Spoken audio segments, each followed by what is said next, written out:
American രാഷ്ട്രീയത്തിൽ തമ്മിലടി തുടങ്ങിയതോടെ ലോകത്തിന് മുന്നിൽ നിന്നും ട്രംപ് ഒളിപ്പിച്ചു വെച്ച ആ വൃത്തികെട്ട മുഖം വലിച്ചു കീറുകയാണ് ശതകോടീശ്വരനായ ഇലോൺ മസ്ക്.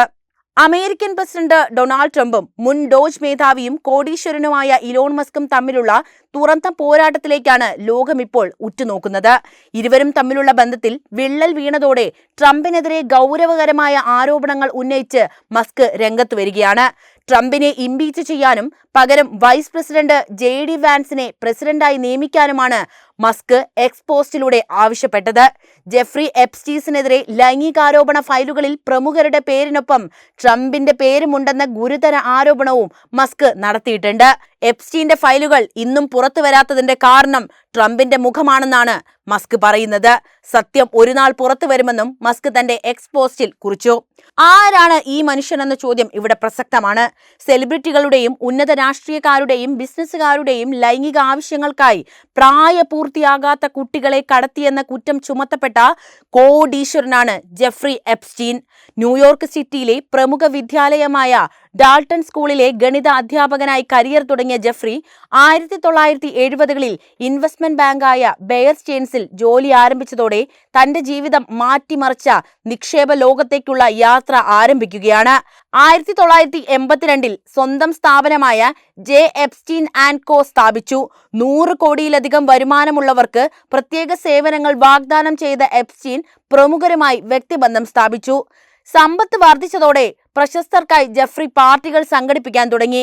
എന്നാൽ ജെഫ്രിയുടെ ഈ സമ്പത്തിന്റെ എല്ലാം ഉറവിടം അവ്യക്തമായിരുന്നതായി റിപ്പോർട്ടുകൾ ചൂണ്ടിക്കാണിക്കുന്നു.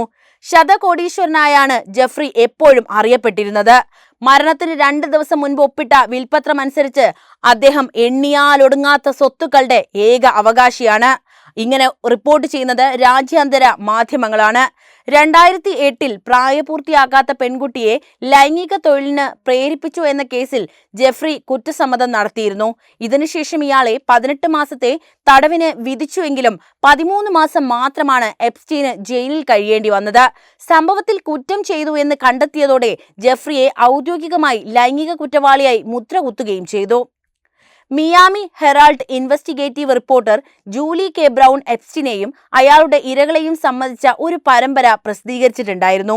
എപ്സ്റ്റീന് ശിക്ഷ പോരെന്നും കൂടുതൽ ശിക്ഷ നൽകണമെന്നുമായിരുന്നു ജൂലിയുടെ വാദം. എന്നാൽ 2019 ജൂലൈയിൽ പ്രായപൂർത്തിയാകാത്തവരെ ലൈംഗിക ആവശ്യങ്ങൾക്കായി കടത്തിയെന്ന കുറ്റത്തിന് ജെഫ്രി എപ്സ്റ്റീൻ വീണ്ടും അറസ്റ്റിലാകുന്നു. 2019 ജൂലൈ 24-ന് എപ്സ്റ്റീനെ സെല്ലിൽ പരിക്കേറ്റ നിലയിൽ കണ്ടെത്തിയതായി റിപ്പോർട്ടുകൾ വന്നിട്ടുണ്ടായിരുന്നു. ഏതാനും ആഴ്ചകൾക്ക് ശേഷം ഓഗസ്റ്റ് 10-ന് എപ്സ്റ്റീനെ ജയിലിൽ മരിച്ച നിലയിൽ കണ്ടെത്തുകയാണ്. ഫെഡറൽ ബ്യൂറോ ഓഫ് പ്രിസണറിൽ നിന്നുള്ള റിപ്പോർട്ട് പ്രകാരം എപ്സ്റ്റീൻ ആത്മഹത്യ ചെയ്തിരിക്കാമെന്നാണ് പറയുന്നത്. എങ്കിലും ഇത് സംബന്ധിച്ച ദുരൂഹതകൾ ഇപ്പോഴും തുടരുകയാണ്. ഇരകളെ തന്റെ വരുതിയിൽ നിർത്തുന്നതിനും മറ്റുള്ളവർക്ക് ലൈംഗിക ആവശ്യങ്ങൾക്കായി എത്തിച്ചു കൊടുക്കാനും ജെഫ്രി നിരവധി ശ്രമങ്ങൾ നടത്തിയിട്ടുണ്ടായിരുന്നു. കൂടുതൽ പെൺകുട്ടികളെ റിക്രൂട്ട് ചെയ്യാൻ ചില ഇരകൾക്ക് പണം നൽകുകയും ചെയ്തതായി റിപ്പോർട്ടുകൾ പറയുന്നു. 14 വയസ്സുള്ള പെൺകുട്ടികളെ ഇയാൾ ലൈംഗികമായി പീഡിപ്പിച്ചതായും കുറ്റപത്രത്തിൽ വ്യക്തമാക്കുന്നുണ്ട്. ജെഫ്രിയുടെ ഓഫീസുകളിൽ നടത്തിയ പരിശോധനയിൽ പ്രായപൂർത്തിയാകാത്ത പെൺകുട്ടികളുടെ നഗ്നചിത്രങ്ങൾ അന്വേഷണ ഉദ്യോഗസ്ഥർ പിടിച്ചെടുത്തു.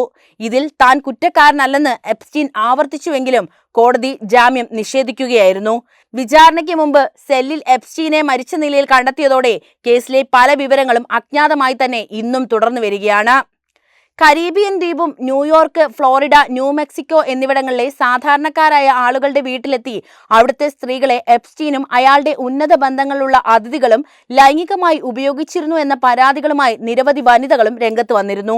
ലോകം മുഴുവനുള്ള ആളുകളെ ഞെട്ടിച്ച ഒരു സംഭവം കൂടിയായിരുന്നു ഇത്.